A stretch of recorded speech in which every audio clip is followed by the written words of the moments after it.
pode apertar de novo, obrigado. Fala de uma queimadura com equipamento de solda oxiacetilena. É assim mesmo que se vê. Pode ver como é que ficou a mão do cidadão, né? Parece que ele participou daquele clipe do Michael Jackson, né? Trilha, né? O zumbi. Mas nada demais. Nada demais. Quer ver de novo aí? Nesse acidente que foi contratado, vou passar de novo na fonte, fazer fonte. Nesse acidente foi constatado o seguinte, que houve uma irresponsabilidade por parte da empresa, que não tinha o SESMIT, que não tinha contratado nenhuma espécie de empresa de consultoria, não tinha nada, né? Vamos lá, vamos descobrir como funciona esse tipo de solda de nome difícil. Pode passar para o. Esse daqui é o bico, propriamente dito, de solda, que é do acidente, é o bico real do acidente. Como funciona esse tipo de solda? Mete o dedinho aí. De novo, até pegar isso. Esse tipo de solda se utiliza dois gases. Esse tipo de solda utiliza dois gases: oxigênio e o acetileno. Tudo bem, pessoal? Oxigênio e acetileno. A mistura desses dois gases forma um gás só, né? Extremamente inflamável, que é o combustível para esse tipo de soldagem, né? Sendo que o oxigênio, que foi um dos causadores do acidente, quando em contato com o hidrocarboneto, isso é, derivado do petróleo, ferrugem e outros mais, ele incendeia, ele pega fogo, não precisa de faísca, ele simplesmente pega fogo, entendeu? E o cidadão, quando foi fazer a regulagem, nessa parte aqui, a parte da foto, né? Quando foi fazer a regulagem nessa partezinha aqui bonitinha, ele estava com a mão sem luva, sem nenhum tipo de equipamento, embreada de óleo. Óleo é um hidrocarboneto, é um derivado do petróleo, certo? Então ele foi fazer a regulagem, com a chavinha lá bonitinha. E aqui, por onde passa o gás, tem um anelzinho de metal ali que segura a fogueira, tinha um vazamento. Um vazamento que esse equipamento, uma explicação antes de falar disso, esse equipamento, o fabricante orienta que sempre antes de executar qualquer tipo de serviço tem que ser feito uma série de testes. Dentre eles, um que a gente conhece bem, sabe quando você coloca um bujão de gás, você vai com uma espuminha, vai e volta assim para ver se está vazando? Você vai fazer bolinha? Esse equipamento faz o mesmo tipo de teste, em todos os encaixes. Aqui, nos dois cilindros, todos esses testes têm que ser feitos diariamente antes de executar. Pois bem, ele estava com a mão suja de óleo fazendo a regulagem que é assim, o oxigênio vazou na mão dele, e aí, próximo slide, deu o que deu. Queimadura de primeiro, segundo grau. Deve ser até o quinto grau aqui. Tiago, presta atenção. Aí queimou a mão do cidadão. Estou prestando. Entendeu? Por causa de imprudência da empresa. Assim.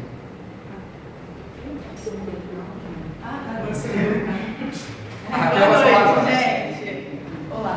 Olha só, o Thiago deu mais ou menos uma base sobre o acidente, mas o que acontece? A gente como técnico de segurança de trabalho, a gente tem que ser aquele tipo de detetive também, né? Tipo, analisando, eu pesquisei na internet e vi mais ou menos o quê?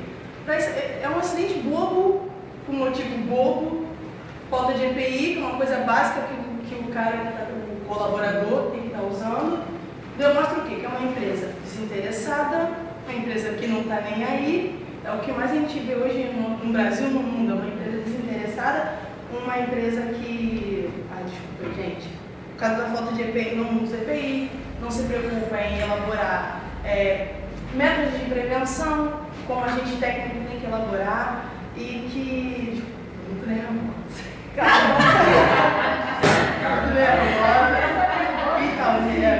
Eu não gosto de ler, mas vou ter que ler. E eu pesquisei na internet, gente, que o maior motivo causador de acidentes são condições e atos inseguros. Então, um ato totalmente inseguro que a gente viu e que a gente relaxa.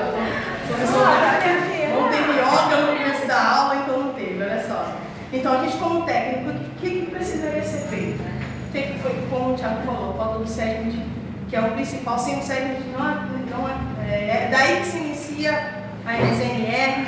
Faltou o EPI, como eu já disse mais uma vez pela 10ª mesmo, a aplicação das NRs, que é a NR7, que é o Programa de Controle Médico, como vocês já sabem, a NR6, a NR5.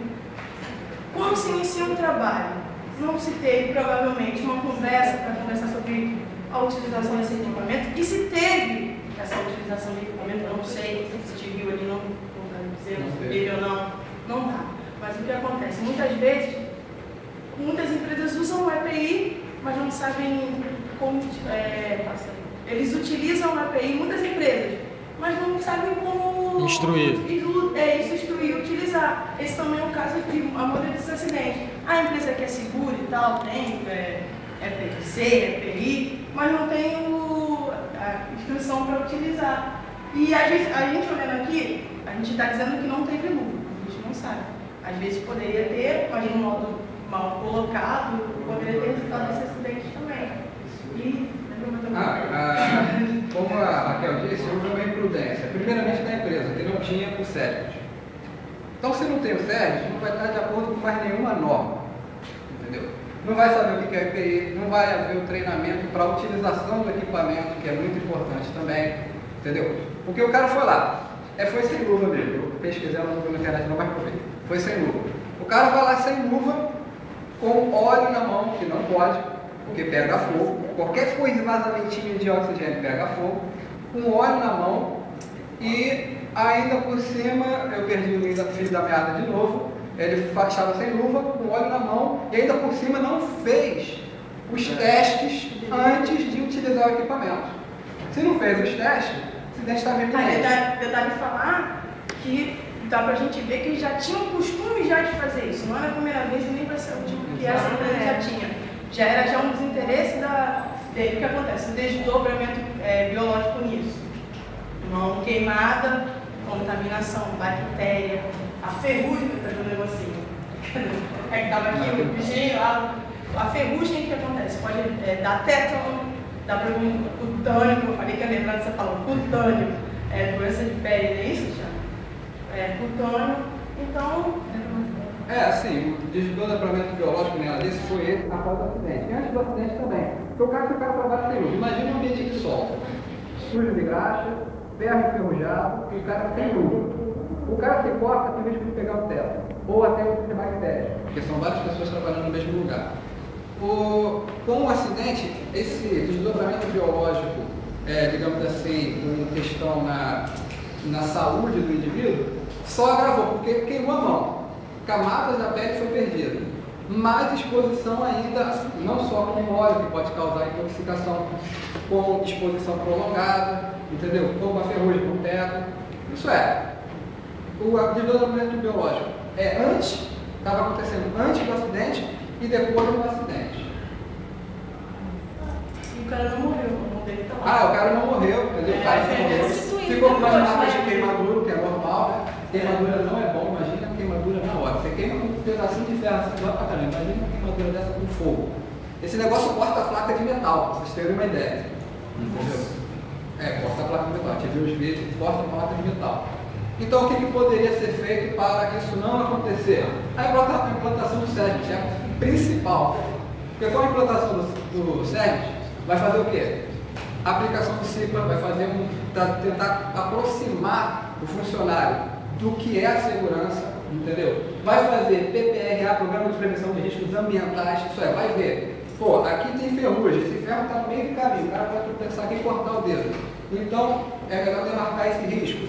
Vai fazer distribuição do EPI, continuando com o negócio de tropeçar. Vai distribuir bota, vai distribuir luva, vai distribuir aquela máscara de proteção para não queimar a retina, entendeu? E principalmente treinamento sobre os tipos de equipamentos utilizados e sua manutenção periódica, entendeu?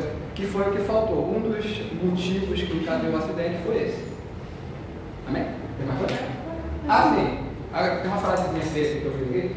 Enfim, muitas mãos podem ser poupadas de queimaduras como anteriormente descrita, se a observância da prevenção e de atos seguros for adotada. Afinal, é mais caro ser imprudente e recompensador ser prudente. Melhor conscientizar do que obrigado. Não vai falar para o cara, você tem que usar essa bicicleta. Não, conscientiza. Melhor. É só isso. Alguma pergunta?